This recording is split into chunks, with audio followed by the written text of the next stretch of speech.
ಯೋಚಿಸಿದಾಗ ನಿಜವು ತಿಳಿಯುವುದು. ನಿಧಾನಿಸಿ ಯೋಚಿಸಿದಾಗ ನಿಜವು ತಿಳಿಯುವುದು.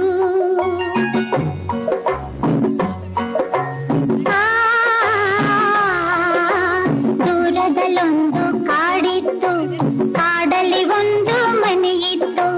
ಮುಂಗುಸಿಯೊಂದು ಅಲ್ಲಿತ್ತು, ಮನೆಯನ್ನು ಕಾವಲು ಕಾಯ್ತಿತ್ತು. ಆ ಮನೆಯೊಡತಿ ಗಂಗಮ್ಮ, ತೊಟ್ಟಿಲವಳ ಕಂದಮ್ಮ. ಮುಂಗುಸಿಯಲ್ಲದೆ ಬೇರೇನು ಮಗುವಿನ ಆಟಕ್ಕೆ ಇಲ್ಲಮ್ಮ.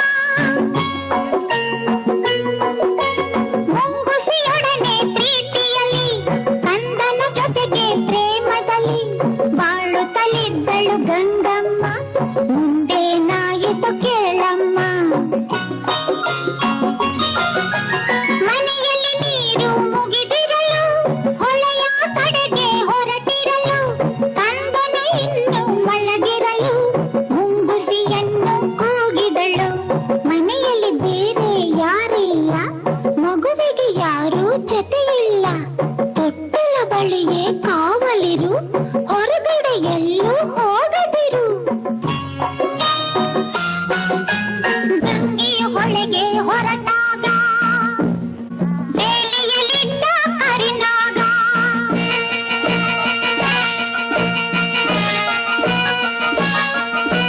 ಸರಸರ ಹರಿಯಿತು ರಭಸದಲ್ಲಿ, ಮನೆಯನ್ನು ಸೇರಿತು ನಿಮಿಷದಲ್ಲಿ.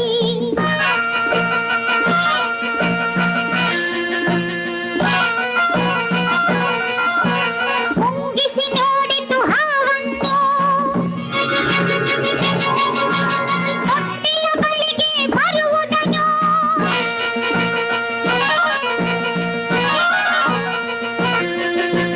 ಮೇಲೆ ಬಿದ್ದಿತು ವೇಗದಲ್ಲಿ, ಕಾಳಗ ನಡೆಯಿತು ರೋಷದಲ್ಲಿ.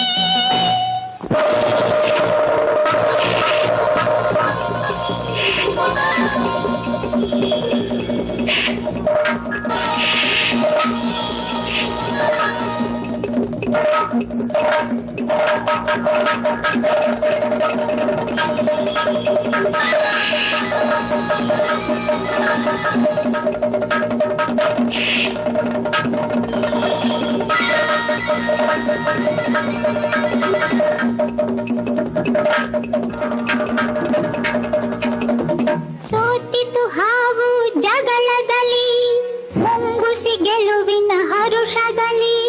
ಹಾವಿನ ಪ್ರಾಣವ ಹೀರಿತ್ತು, ಬಾಯಲ್ಲಿ ರಕ್ತವು ಚಿನ್ನುಗಿತ್ತು. ಗಂಗೆಯು ನೀರನ್ನು ತರುತ್ತಿರಲು, ಕೈ ಬಳೆನಾದವು ಕೇಳಿಸಲು. ಮುಂಗುಸಿ ಬಾಗಿಲ ಬಳಿ ಬರಲು, ಬಾಯಲ್ಲಿ ರಕ್ತದ ಕಲೆ ಇರಲು. ಬೆಚ್ಚುತ್ತ ಗಂಗೆಯು ನೋಡಿದಳು, ಮಗುವನ್ನು ಕೊಂದಿದೆ ಇದು ಎಂದು. ಮುಂಗುಸಿಯನ್ನು ಚಚ್ಚಿದಳು,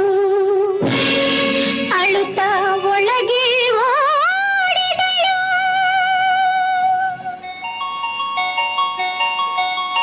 ತೊಟ್ಟಿಲ ಕಂದನು ನಗುತ್ತಿದ್ದ, ನೆಲದಲ್ಲಿ ಹಾವು ಸತ್ತಿತ್ತು. ದುಡುಕಿದ ಬುದ್ಧಿಗೆ ಬಲಿಯಾಗಿ ಮುಂಗುಸಿ ಕಥೆಯೂ ಮುಗಿದಿತ್ತು. ಹೇಳಿದ್ದು ಸುಳ್ಳಾಗಬಹುದು, ನೋಡಿದ್ದು ಸುಳ್ಳಾಗಬಹುದು. ಕೇಳಿದ್ದು ಸುಳ್ಳಾಗಬಹುದು, ನೋಡಿದ್ದು ಸುಳ್ಳಾಗಬಹುದು. ನಿಧಾನಿಸಿ ಯೋಚಿಸಿದಾಗ ನಿಜವು ತಿಳಿಯುವುದು. ನಿಧಾನಿಸಿ ಯೋಚಿಸಿದಾಗ ನಿಜವು ತಿಳಿಯುವುದು.